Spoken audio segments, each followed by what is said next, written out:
नमस्कार साथियों, आपका राष्ट्रीय एजुकेशन हब में स्वागत है। तो राष्ट्रीय एजुकेशन परिवार के प्रति आपका प्रेम और स्नेह सदा ऐसे ही बनाए रखना। साथियों, अगर मेरी क्लास आपको अच्छी लगे तो ज़्यादा से ज़्यादा शेयर करें, वीडियो को लाइक करें और मेरे चैनल को सब्सक्राइब करें। तो साथियों, मैं आगे बढ़ता हूँ आपका टाइम ख़राब ना करते हुए, क्योंकि मैं सीधी बात करता हूँ, फालतू बकवास करना मेरी आदत में नहीं है। तो मैं टू द पॉइंट की ओर चलता हूँ। साथियों, ध्यान देना कि आज अपन जो बात करने जा रहे हैं, अपना टॉपिक है सिंधु घाटी सभ्यता की लिपि एवं मोहरे। मतलब अपन देखेंगे कि आज अपन सिंधु घाटी सभ्यता या हड़प्पा सभ्यता के सब मतलब लास्ट कगार पे चल रहे हैं। तो बात जो अपन करने जा रहे हैं वो सिंधु घाटी सभ्यता की लिपि एवं मोहरों की। साथियों, जो लिपि है ना, सिंधु घाटी सभ्यता की जो लिपि है उसको अभी तक पढ़ा नहीं जा सका। मतलब जो सिंधु घाटी सभ्यता की जो लिपि है उसको अभी तक पढ़ने में अगर देखा जाए तो सफलता नहीं मिली है। हाँ, प्रयास किया है, बाकी सफलता नहीं मिली है। और अगर अपन बात करें कि यहाँ की लिपि कैसी थी, तो यहाँ की लिपि भाव चित्रात्मक थी। मतलब सिंधु घाटी सभ्यता की जो लिपि है वो कैसी थी? भाव चित्रात्मक थी। साथियों, उसकी जो लिपि थी भाव चित्रात्मक थी। और अगर अपन लिखावट की बात करें, भाई उसकी लिखावट कैसी थी? तो लिखावट थी दाईं से बाईं ओर। कैसी थी? लिखावट दाईं से बाईं ओर। साथियों, अपन बात कर रहे थे कि जो जिसकी लिखावट कैसी थी दाईं से बाईं ओर, और जो बुस्ट्रोफेदन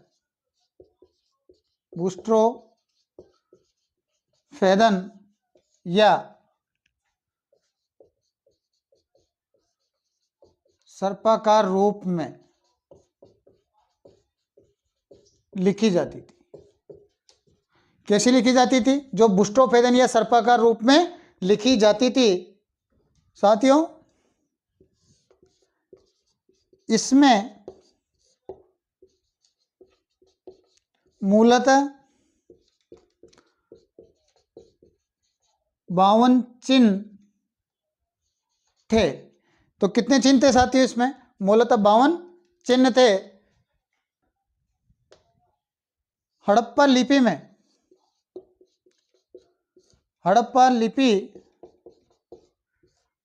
में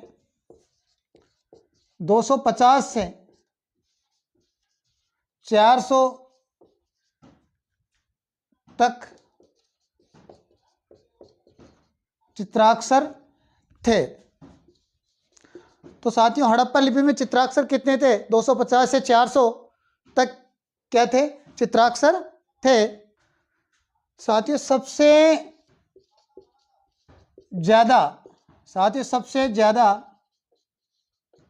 ज्यादा प्रचलित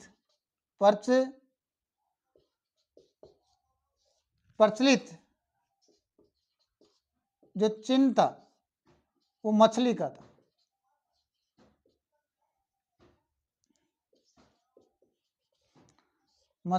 था। तो साथियों, आगे बढ़ने से पहले एक बार इनको मैं आपको रिवाइज करवा दूं। साथियों, क्या है कि जो अपन पढ़ रहे हैं सिंधु घाटी सभ्यता की लिपि के बारे में या हड़प्पा लिपि के बारे में, ये वेरी इंपॉर्टेंट क्लास है क्योंकि क्वेश्चन बहुत आता है एग्जाम में यहाँ से।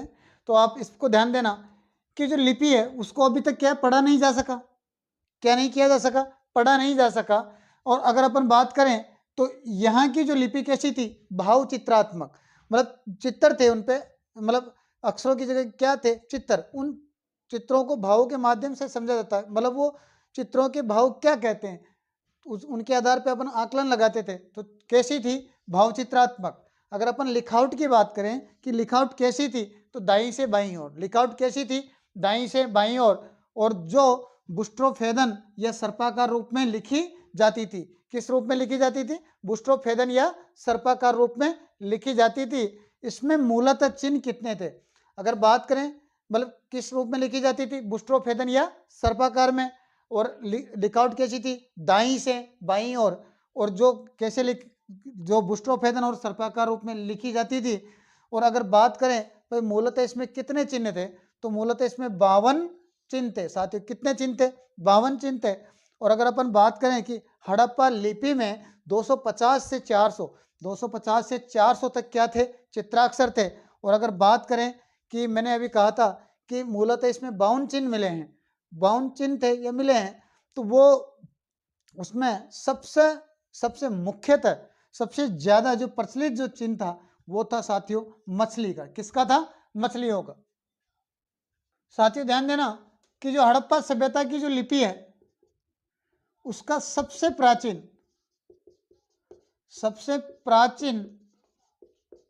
अगर नमूना, मतलब कोई भी जो प्रारूप मिलता है उसे अपन नमूना ही कहते हैं, तो सबसे प्राचीन नमूना 1853 ईस्वी में कनिगम को मिला। तो बात करें साथियों कि जो सैंधव सभ्यता है, या सिंधु घाटी सभ्यता है, या हड़प्पा सभ्यता है, तो उसका सबसे जो प्राचीन नमूना है किसको मिला, 1853 में कनिगम को मिला। किसको मिला, 1853 में कनिगम को मिला। साथियों ध्यान देना, अपन बात कर रहे हैं कि प्राचीन नमूना, तो जो नमूने हैं ना, सबसे ज्यादा जो नमूने मिले हैं वो कहाँ मिले हैं, सेल खड़ी की मोरों पर। कहाँ मिले हैं, सबसे ज्यादा जो नमूने मिले हैं वो सेल खड़ी की मोरों पर मिले हैं। साथियों जो हड़प्पा लिपि है वो विदेशी है या देशी है, तो हड़प्पा जो लिपि है, हड़प्पा लिपि देशी है, विदेशियों से इसका कोई संबंध नहीं है, कोई संबंध नहीं है। ध्यान देना साथियों कि अगर अपन बात करें कि हड़प्पा लिपि कैसी थी, तो वो देशी है, लेकिन इसका विदेशियों से कोई संबंध नहीं है। साथियों ध्यान देना कि हड़प्पा लिपि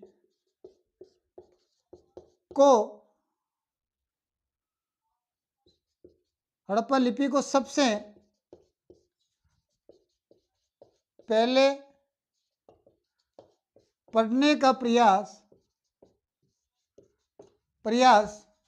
1826 ईस्वी में ध्यान देना साथियों कि हड़प्पा लिपि को सबसे पहले या सर्वप्रथम पढ़ने का जो प्रयास 1925 ईस्वी में एल ए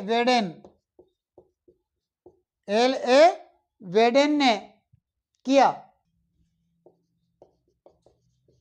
है। साथियों ध्यान देना कि हड़प्पा लिपि को सबसे पहले या सर्वप्रथम पढ़ने का प्रयास किसने किया था, 1925 में एल ए वेडेन ने किया। किसने किया, एल वेडेन ने किया। और लिपि का उद्वाचन, साथियों अगर अपन बात करें कि जो लिपि है ना, लिपि का उद्वाचन यानी पढ़ना, लिपि का उद्वाचन आई महादेवन ने किया। तो बात करें कि सबसे सर्वप्रथम हड़प्पा लिपि को सर्वप्रथम पढ़ने का प्रयास किसने किया, एल ए वेडन ने। कब, 1925 में। और बात करें कि मतलब लिपि का उद्वाचन यानी हड़प्पा लिपि का उद्वाचन किसने किया था, आई महादेवन ने किया था। किसने किया था, आई महादेवन ने। साथियों ध्यान देना कि जो हड़प्पा सभ्यता है, हड़प्पा सभ्यता में सबसे लंबा, हड़प्पा सभ्यता में सबसे लंबा अभिलेख 26 अभिलेख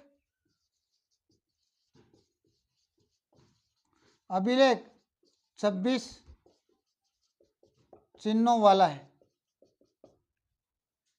चिन्हों वाला है। तो साथी आगे बढ़ने से पहले रिवाइज कर ले इनको। साथी ध्यान देना कि जो सबसे प्राचीन नमूना है ना, हड़प्पा लिपि का सबसे प्राचीन नमूना किसको मिला? कनिगम को। कब मिला? 1853 ईस्वी में। तो लिपि का सबसे प्राचीन नमूना 1853 ईस्वी में कनिगम को मिला है साथियों। अगर अपन बात करें कि जो नमूने थे, यानी जो नमूने मिले हैं, वो नमूने सेलकड़ी मोहरों पर मिले हैं। तो सबसे ज्यादा जो नमूने मिले हैं वो किस पे मिले हैं? सेलकड़ी मोहरों पर मिले हैं साथियों। हड़प्पा लिपि कैसी है? देसी है। हड़प्पा लिपि कैसी है? देसी है, जिसका विदेशियों से इसका कोई संबंध नहीं है। हड़प्पा लिपि को सबसे पहले पढ़ने का प्रयास, बात कर रहे हैं कि जो हड़प्पा लिपि है उसको सबसे पहले पढ़ने का जो प्रयास किसने किया था? वो किया था L.A. वेडन ने 1925 में। L.A. वेडन ने 1925 में किया है। लिपि का जो उद्वाचन, भाई पढ़ने का जो सबसे पहले सर्वप्रथम प्रयास तो L.A. वेडन ने किया 1925 में। और अगर बात करें कि लिपि का उद्वाचन किसने किया, तो लिपि का उद्वाचन आई महादेवन ने किया। किसने किया? आई महादेवन ने किया। और हड़प्पा सभ्यता का जो सबसे लंबा अभिलेख जो मिला है ना साथियों, वह हड़प्पा सभ्यता का सबसे लंबा जो अभिलेख है उसमें कितने चिन्ह है साथियों? उसमें 26 चिन्ह है। कितने चिन्ह है? 26 चिन्ह। तो साथियों मैं इसी के साथ आगे बढ़ता हूं। अब जो अध्ययन करेंगे अपन तो मोहरों का करेंगे। साथियों ध्यान देना, अब जो अपन अध्ययन करने जा रहे हैं तो अध्ययन करेंगे मोहरों के। तो बात करें कि हड़प्पा कालीन सभ्यता में 2000 के लगभग 2000 के लगभग मोहरें मिली है। कितनी मिली है? 2000 के लगभग मोहरें मिली है।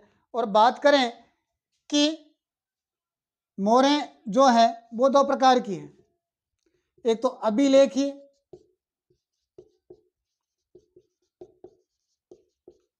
मोहरें और एक साधारण मोहरें।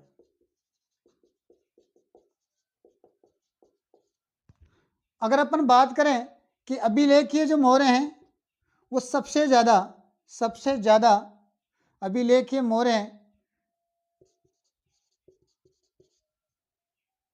सबसे ज्यादा कहाँ मिली है?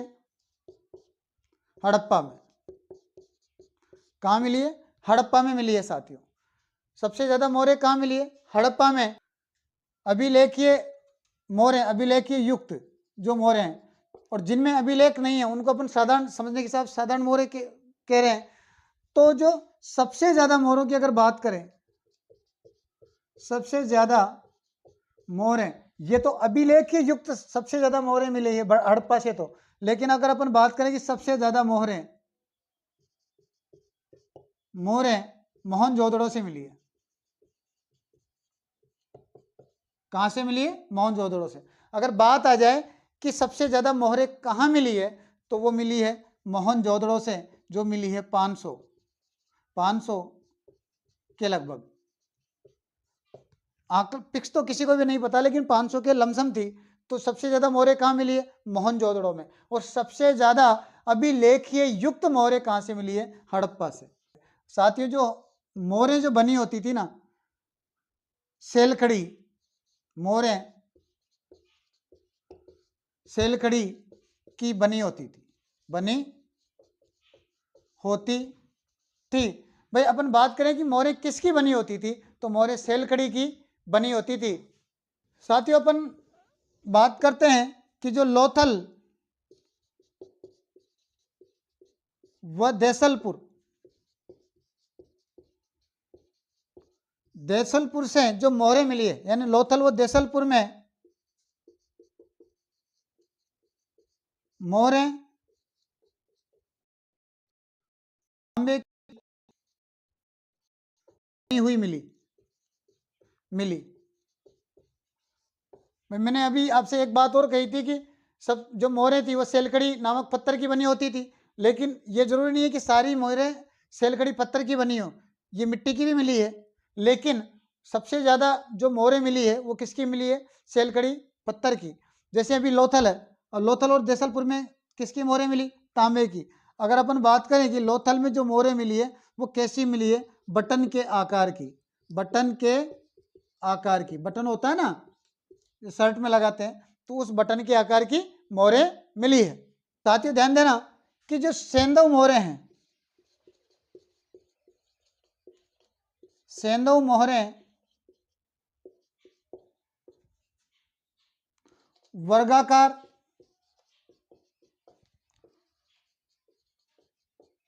आयताकार, गोलाकार, मतलब वर्गाकार, आयताकार, गोलाकार एवं बेलनाकार होती थी।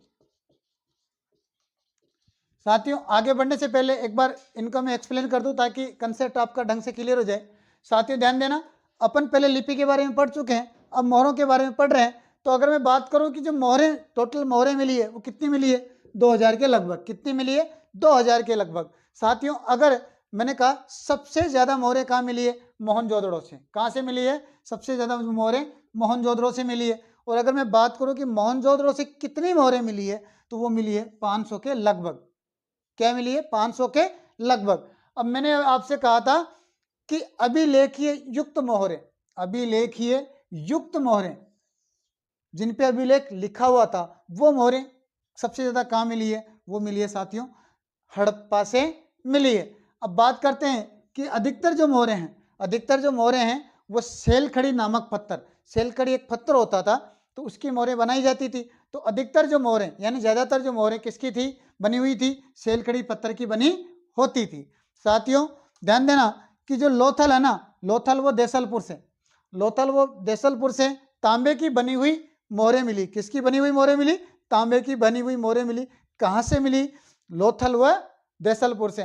तो आप ध्यान देना कि ये जो लोथल है, लोथल में जो मोहरें थी वो बटन के आकार की थी। कैसी थी? बटन के आकार की। जो बटन होता है ना अपन शर्ट वगैरह किसी में भी लगाते हैं, पैंट या शर्ट में जो बटन लगाते हैं, तो उसके आकार की क्या मिली है? मोहरें मिली है साथियों। अब मैं बात करूं कि जो सेंधव मोहरें हैं या हड़प्पा मोहरें हैं, उन वो कैसी थी? गोलाकार थी या आयताकार थी या वर्गाकार थी? तो जो सेंधव मोहरें वर्गाकार भी होती थी, आयताकार भी होती थी, गोलाकार भी होती है और बेलनाकार भी होती है। तो साथियों मैं आगे बढ़ता हूं। साथियों ध्यान देना कि जो अधिकांश जो मोहरें थी, तो अधिकांश मोहरों पर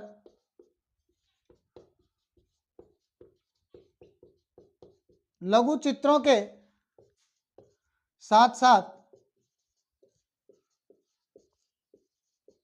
पशुओं के चित्र भी होते थे, चित्र भी होते थे, होते थे।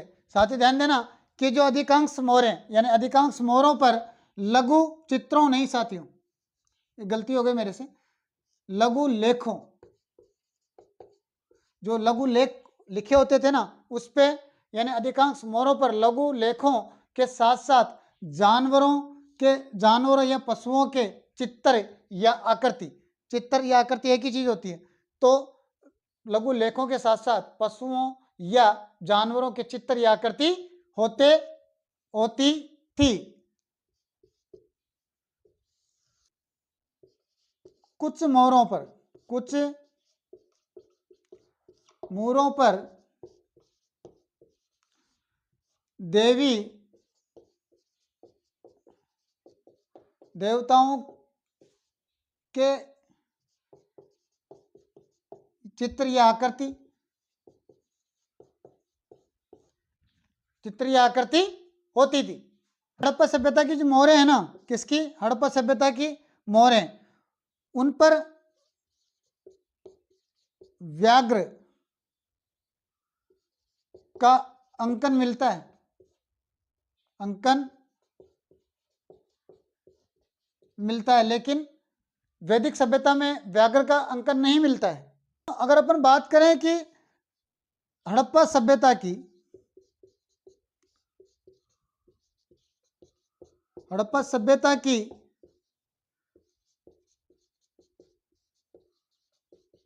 हड़प्पा सभ्यता की सर्वाधिक मोहरों पर अंकन, सर्वाधिक मोहरों पर जो अंकन है, अंकन पीपल या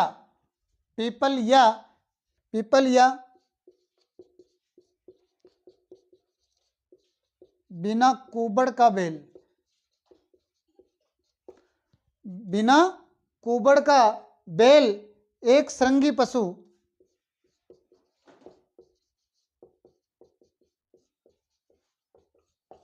मतलब हड़प्पा सभ्यता की सर्वाधिक जो मोहरों पर जो अंकन मिला है वो पीपल का या बिना कुबड़ का बेल।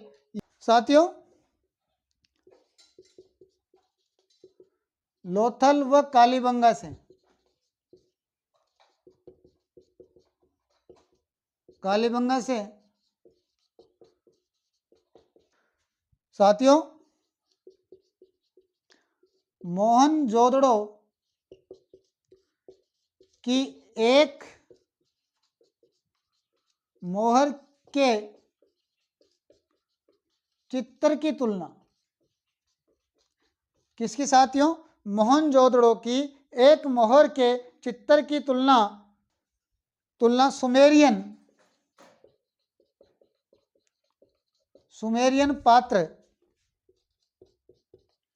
पात्र गिलगमेश से की गई है। तो साथियों अब इसका थोड़ा रिवीजन हो जाए। साथियों ध्यान देना कि जो अधिकांश मोहरें हैं, अधिकांश मोहरों पर लघु लेखों के साथ साथ पशुओं के चित्र भी होते थे। मतलब जो अधिकांश मोहरें थी उस पे लघु लेखों के साथ साथ पशुओं या जानवरों की आकृतियां भी होती थी। साथियों जो कुछ मोहरें थी उन पर देवी व देवताओं के चित्र व आकृति मिलती है। साथियों जो हड़प्पा सभ्यता है ना, हड़प्पा सभ्यता की मोहरों पर व्याघ्र का अंकन मिलता है। किसका मिलता है? व्याघ्र का अंकन मिलता है। लेकिन अगर अपन बात करें वैदिक सभ्यता की, तो वैदिक सभ्यता में व्याघ्र का अंकन नहीं मिलेगा, यह हमेशा ध्यान रखना।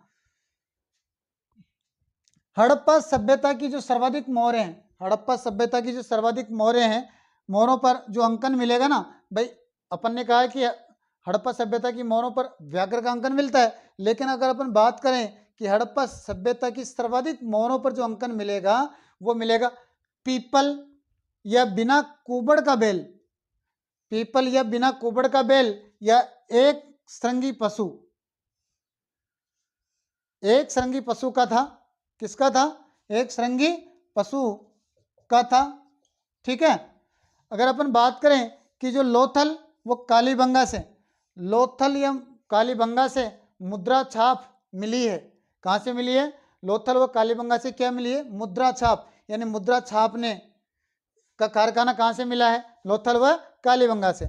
साथियों मोहनजोदड़ो की एक मोहर पर, मोहनजोदड़ो की एक मोहर के चित्र की तुलना सुमेरियन पात्र गिलगमेश, क्या नाम है? गिलगमेश क्या है? सुमेरियन पात्र का नाम क्या है? गिलगमेश से की गई है। तो हड़प्पा सभ्यता की जो एक मोहर है ना, उस पर एक चित्र था, तो उस चित्र की तुलना किससे की गई है?